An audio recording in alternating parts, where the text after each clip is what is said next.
Welcome to the 7th class about goal condition reinforcement learning.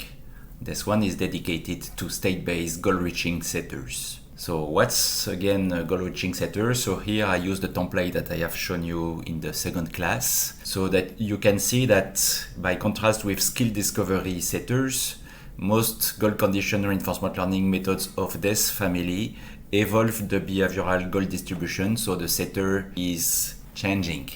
And to change, it has some changing mechanism to evolve the distribution of goals provided by the setter. So in general, these algorithms have a curriculum, which means that they set behavioral goals so that achieved goals finally reach desired goals. In practice, they often use insight experience replay. And what we will do in this lesson is mostly have a look at a few examples like GoalGAN, Skewfit, Setter Solver, Mega, SVGG, etc. And finally, there will be a table with a short list on the final slide. So let's start with GoalGAN. Here you have my general scheme adapted to GoalGAN, and what's important is that the setter mechanism is based on generative adversarial networks. So the idea is that there is a GAN which discriminates between easy and hard goals with some fixed thresholds which are hyperparameters of the algorithm. And by the way, these hyperparameters are the issue with GoalGAN because it's very sensitive to them. So with these hyperparameters, GAN discriminates between goals of intermediate difficulty and other goals, and the idea is to set the system to goals of intermediate difficulty. By the way, the solver uses TRPO plus generalized advantage estimation with 2 hidden layers of size 32, and you can see that in fact this is quite old work because nowadays this setter would be outdated. And an issue with this algorithm is that generative and adversarial networks are known to be unstable. They are quite expensive to run and in practice hard to tune. And also, since this work is quite early, it does not really use insight experience replay. Here you can see the evolution of goals. So the goals of intermediate difficulties are the blue ones, and you can see that in the beginning of the experiment where the agent has to perform this EU maze. So in the beginning, the goals of intermediate difficulty are in the beginning of the maze, then they are in the middle, and in the end they are in the end of the maze. So the distribution of goals of intermediate difficulty drives the agents toward harder and harder goals until it reaches the desired goals. Let's now move to a second algorithm, which is Skewfit. So Skewfit is based on RIG, which is an image-based setter, and that I won't explain now because it will be explained in the next lesson about image-based setters. But the idea is that in RIG, the behavioral goals just try to fit the distribution of achieved goals, so it lacks a mechanism to expand the distribution of achieved goals. And the idea in Skewfit is to increase the probability to target rare states and goals. So that's explained here. So here you have your replay buffer, and if you don't use Skewfit, your goal will match the distribution of states or goals in your buffer. But if you use Skewfit, you will expand the distribution of goals so that you reach further and further away from what you have already achieved. Now let's see Setter Solver. This paper is important because it provides the Setter Solver perspective that I use in these slides. The idea to clearly separate a setter from a solver, which was not so obvious at the time where it was published. So they build on GoalGAN and then they enrich it to address dynamic environments. In particular, the goal setters uses 3 loss functions. And the first one is important because that's the first work that shows the importance of this criterion. The idea is that you should set goals that are valid, which means goals that can be achieved in practice. It is often a case when you have a goal space that some goals in the goal space do not exist at all, just due to the combinatorial combination of features in your goal space. So you should have an idea about whether this goal is valid or not. And then they try also to optimize the diversity and feasibility of goals. And in practice, they choose behavioral goals that are close to achieved goals. Again, they miss some mechanism to expand the behavioral goal set beyond the achieved goal. They have 3 components: the solver, the setter, and the judge. And the role of the judge is to predict the probability that the agent will reach the goal provided by the setter.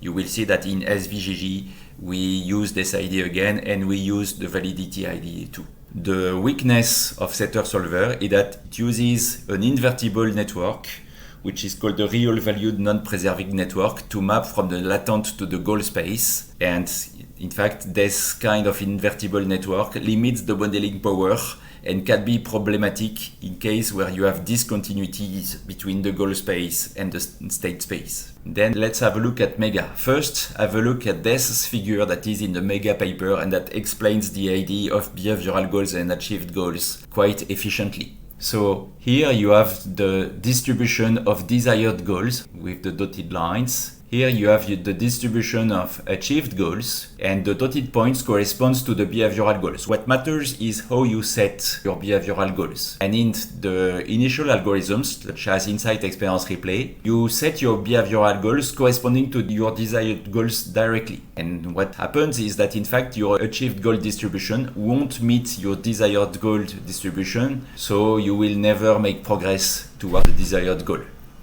With algorithms like RIC, you set your behavioral goals so that it matches the achieved goal distribution. So your distribution won't move, so you won't reach the desired goal distribution. And then with algorithms like Skewfit or Dyson that we will also see in the image setter class, what you do is that you try to set behavioral goals uniformly over the goal space so as to reach desired goal. Actually, the desired goal should be somewhere in the goal space. And finally, with Mega and also SVGG and a few others, the idea is rather to set goals in the limit of the achieved goals. So you want to sample the goals that are the ones that will expand your set of achieved goals as much as you can, so that your achieved goal distribution will finally meet the desired goal distribution. So that's what they do in Mega. They have this complicated architecture where instead of using a generative adversarial network as in GoalGAN, they use a density model of achieved goals, and they will sample goals in region of low density, which means region where you have not achieved many goals. But the point is that they don't have a validity loss function, so they need to avoid invalid goals, and they do so with some ugly hacks. And they reach in practice many goals, but they do not master them. You will see that with the last slide, because their algorithm suffers from catastrophic forgetting. It's happy to reach a goal, but it's not designed to consistently reach that goal in the end. Finally, I will present SVGG, which is that paper. So SVGG reuses ideas from setter solver. In particular, it learns a predictive model of the capability to reach goals, and it will sample goals whose reaching capability is the most uncertain, so where you have 50% chance of reaching those particular goals. These goals correspond to goals of intermediate difficulty, and they correspond to the set of goals that you want to expand. To model this set of most unpredictable goals, they use Stein variational gradient descent, and they combine this model of most unpredictable goals with a learned model of valid goals. To learn these valid goals, they use one-class classification. Finally, to model the unpredictable goals with Stein variational gradient descent, the idea is that the target goals are represented as a set of particles which repulse from each other, which allows the system to sample evenly in the target goal distribution. So we show in the paper that they are endowed with a good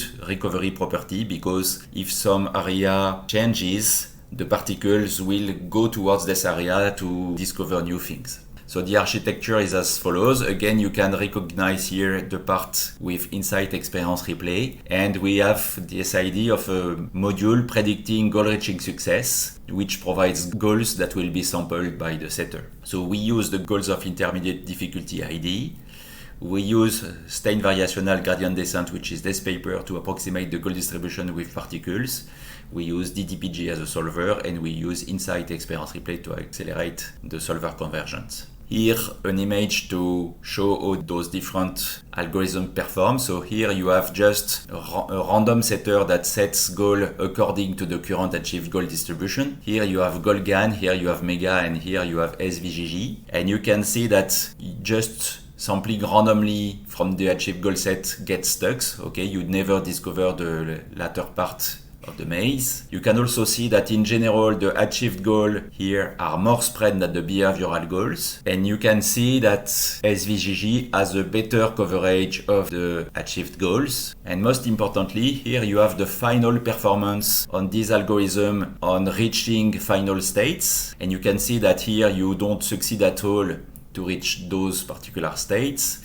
With GoalGANs you are rather bad on the upper part of the maze, and with Mega you are good to reach everything, but you forget how to reach easy goals, whereas with SVGG you have a good success coverage, so you are good to go back to any goal anywhere in the maze. Finally, I will present to you in the next slide a table with a larger list of algorithms, and here I just explain the different criteria that you can see in the table.